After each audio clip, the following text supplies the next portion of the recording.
नमस्कार। नवयुग ज्योतिष शिक्षण संस्थान की पाठशाला में आपका स्वागत है।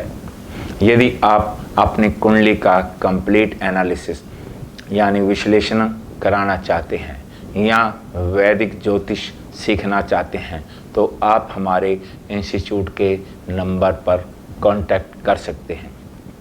ज्योतिष पत्राचार द्वारा यानी कि कॉरेस्पॉन्डेंस कोर्स द्वारा भी सिखाया जाता है।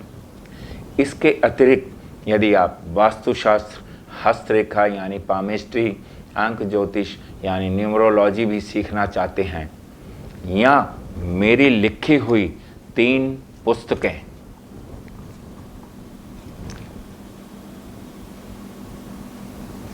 पुस्तकें परचेज करना चाहते हैं तो इंस्टीट्यूट के मोबाइल पर कांटेक्ट कर सकते हैं। धन्यवाद। नवयुग ज्योतिष शिक्षण संस्थान की पाठशाला में आपका स्वागत है।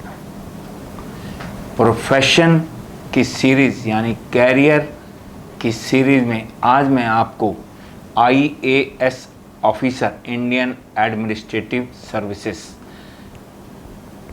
एडमिनिस्ट्रेटिव ऑफिसर या मैनेजर के योग कुंडली में क्या क्या होते हैं के बारे में विस्तार से बताता हूँ।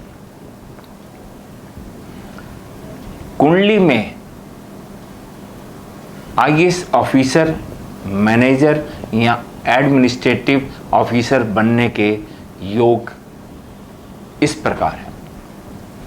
हालांकि कहने को तो ये नौकरी ही है, लेकिन ये नौकरी बहुत नसीब वालों को ही मिलती है, क्योंकि इस नौकरी में व्यक्ति राजा ही होता है, लीडर होता है, बॉस होता है।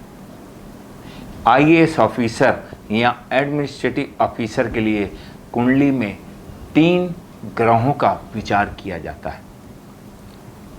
सबसे पहले सूर्य का विचार करते हैं, क्योंकि सूर्य राजा है, बॉस है, सरकार है। सूर्य उच्च पद का भी कारक है। कुंडली में यदि सूर्य स्वराशि या उच्च राशि में बैठा हो तो सूर्य बहुत बलवान होता है, बहुत स्ट्रांग होता है। सूर्य को त्रिक भावों में स्थित नहीं होना चाहिए, यानी कि 6ठे, 8वें या 12वें भाव में स्थित ना हो। सूर्य नीच राशि में नहीं होना चाहिए। सूर्य पर पाप ग्रहों का प्रभाव नहीं होना चाहिए। सूर्य पापकत्री ना हो तथा दिशाहीन ना हो। सूर्य 10th हाउस में दिग्बली होता है, तो 10th हाउस में स्थित होना चाहिए। इसके पश्चात, सूर्य के पश्चात हम कुंडली में मंगल को देखते हैं, क्योंकि मंगल में लीडरशिप क्वालिटी होती है। मंगल यदि स्वराशि या उच्च राशि या मित्र राशि में, केंद्र त्रिकोण में या लाभ भाव में या सेकंड भाव में स्थित होना चाहिए। मंगल त्रिक भावों में यानी कि 6ठे, 8वें और 12वें भाव में स्थित नहीं होना चाहिए। मंगल नीच राशि में स्थित नहीं होना चाहिए। पाप ग्रहों से पीड़ित नहीं होना चाहिए। सूर्य और मंगल के पश्चात हम गुरु का विचार IAS ऑफिसर या एडमिनिस्ट्रेटिव ऑफिसर के लिए करते हैं। गुरु स्वराशि या उच्च राशि या मित्र राशि में शुभ भावों में स्थित हो, यानी कि केंद्र में, त्रिकोण में, लाभ भाव या धन भाव में स्थित होना चाहिए। केंद्र, त्रिकोण, लाभ भाव व धन भाव को शुभ भाव कहा जाता है। मंत्री ये राजा के सलाहकार होते हैं। ज्योतिष में ग्रहों के मंत्रिमंडल में भी गुरु को मंत्री का पद प्राप्त है। राजा, बॉस या सरकार मंत्रियों की सलाह के अनुसार ही सरकार को चलाते हैं, राज का कार्य देखते हैं। गुरु त्रिक भाव में स्थित नहीं होना चाहिए। गुरु नीच नहीं होना चाहिए। गुरु पर पाप प्रभाव नहीं होना चाहिए। अब मैं आपके सामने एक कुंडली का विश्लेषण करता हूँ। यह एक आईएएस ऑफिसर की कुंडली है, जिसका जन्म 26 अगस्त 1972 को दोपहर 1:20 पर पटना में हुआ था। वृश्चिक लगन की कुंडली है ये। वृश्चिक लगन का स्वामी मंगल 10th हाउस में 10th लॉर्ड यानी कि सूर्य के साथ ही स्थित है। 10th हाउस में मंगल और सूर्य दोनों ही दिग्बली होते हैं। मंगल के पश्चात हमें सूर्य की पोजीशन देखनी होती है। सूर्य इस कुंडली में कर्म भाव का स्वामी होकर कर्म भाव में ही स्थित है, यानी कि सूर्य 10th लॉर्ड होकर अपनी मूल त्रिकोण राशि में स्थित है। 10th लॉर्ड का अपनी ही राशि में स्थित होना बहुत लाभदायक है। व्यक्ति को जीवन में उच्च पद प्राप्त होता है।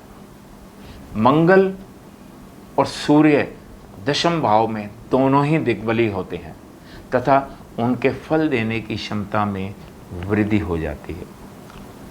लग्नेश और कर्मेश यानी कि लगन लॉर्ड तथा 10th लॉर्ड की युति केंद्र में, और वो भी 10th हाउस में, बहुत शुभ मानी जाती है। सूर्य और मंगल के पश्चात हम गुरु की पोजीशन देखेंगे। गुरु पंचम भाव का स्वामी होकर धन भाव में अपनी मूल त्रिकोण राशि में ही स्थित है। पंचम भाव बुद्धि का भाव है, पंचम भाव विद्या का भाव है। व्यक्ति बहुत बुद्धिमान है तथा MBA भी किया है। 9th लॉर्ड चंद्रमा अपने से 9th हाउस यानी भावम नियम के अनुसार नवम से नवम भाव में स्थित है, जिससे व्यक्ति का भाग्य बहुत अच्छा हो जाता है। गुरु 2nd हाउस में अपनी ही राशि में स्थित है तथा नवम दृष्टि से दशम भाव और दशमेश दोनों को ही दृष्टि दे रहा है। 10th हाउस में मंगल भी स्थित है। मंगल लग्नेश है, तो यानी कि गुरु लग्नेश और दशमेश दोनों को ही दृष्टि दे रहा है तथा उन्हें बल दे रहा है, स्ट्रॉन्ग कर रहा है। कुंडली में लगन लॉर्ड मंगल का 9th लॉर्ड चंद्रमा को दृष्टि देकर राजयोग संबंध बन रहा है। 5th लॉर्ड गुरु अपनी 9वीं दृष्टि से लग्नेश को देखकर राजयोग बना रहा है।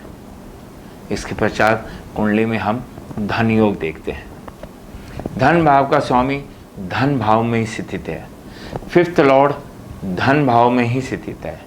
9th लॉर्ड 5th हाउस में स्थित है तथा लाभ भाव को दृष्टि दे रहा है। लाभ भाव का स्वामी भाग्य भाव में स्थित है।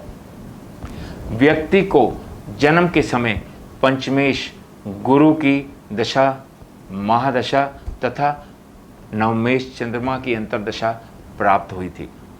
चंद्रमा की अंतर्दशा के बाद मंगल यानी कि लग्नेश की दशा प्राप्त हुई। शुभ दशाओं में जन्म हो तथा कुंडली में राजयोग हो तथा धन योग हो तो व्यक्ति जीवन में सदा धनवान रहता है और उच्च पद भी प्राप्त करता है। व्यक्ति का लग्नेश तथा लगन दोनों वर्गोत्तम है। वृश्चिक लगन की कुंडली है तथा नवमांश कुंडली भी वृश्चिक लगन की है। यदि केवल लगन वर्गोत्तम हो तो व्यक्ति भाग्यवान होता है। व्यक्ति का लग्नेश जन्म कुंडली में सिंह राशि में 10th हाउस में स्थित है तथा नवमांश कुंडली में भी सिंह राशि में 10th हाउस में ही स्थित है, यानी कि लग्नेश भी वर्गोत्तम है। केवल लगन वर्गोत्तम होने से व्यक्ति भाग्यवान होता है तथा लगन और लग्नेश दोनों ही वर्गोत्तम हो तो व्यक्ति बहुत अधिक भाग्यवान, धनवान होता है। नमस्कार।